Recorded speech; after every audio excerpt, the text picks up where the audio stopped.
Эти умелые пловцы еще год тому назад не то что не умели плавать, а панически боялись воды.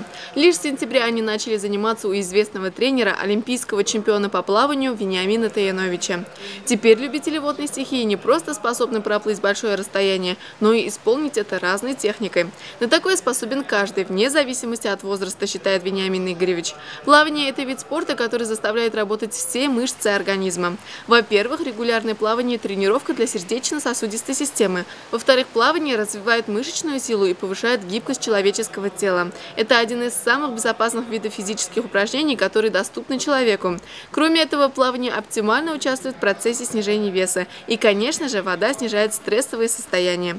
Об этом можно было узнать на мастер-классе, организованном для студентов факультета физической культуры БГПУ. Кто, как не легендарные личности, могут поделиться с начинающими спортсменами своими навыками и умениями, которые помогли им стать лучшими из лучших. Вениамин Таянович в течение нескольких часов демонстрировал методику обучения различным стилям плавания и показывал организацию своего тренировочного процесса. На самом деле очень познавательный мастер-класс, так как у нас в этом семестре началось плавание, и много полезных вещей мы извлекаем сейчас. Мне было очень интересно послушать подход к людям с нулевой подготовкой, как начинать подготовку людей, как учить их плаванию, обучать. Это именно начальная подготовка. Упражнения на ноги, упражнения на дыхание. Я считаю, что очень интересный мастер-класс получился.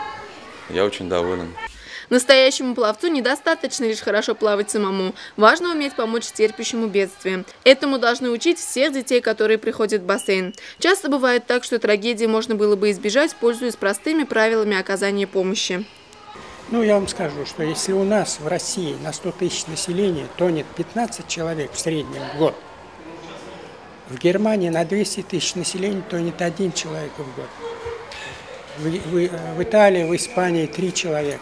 В Канаде 4 человека, в Америке 3 человека на 100 тысяч населения.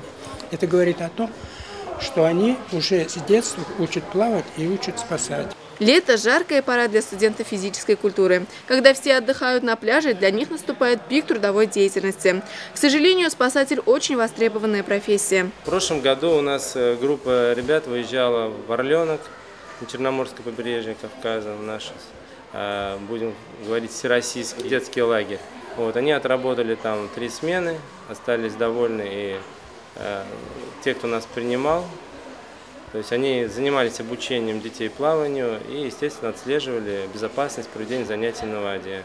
В этом году 2 студентов наших уехали в Америку, тоже по программе студенты работают там, тоже работают спасателями. Сегодня в мастер-классе у Вениамина Игоревича присутствовал Дамир, Мулагулов, он в прошлом году был в Америке. Причем навыки, которые он получил здесь по спасанию, там ему пригодились. Ему там пришлось даже какого-то дядечку спасать. Детей с малых лет нужно учить грамотно вести себя на воде. Об этом заботятся в спортивно-оздоровительном комплексе БГПУ. Малыши, отдыхающие в летних лагерях Уфы, бесплатно занимаются в большом и малом бассейнах СОКа. Опытные тренеры учат их не теряться во время купания. Безусловно, это поможет избежать трагических случаев на воде и получить от лета только удовольствие.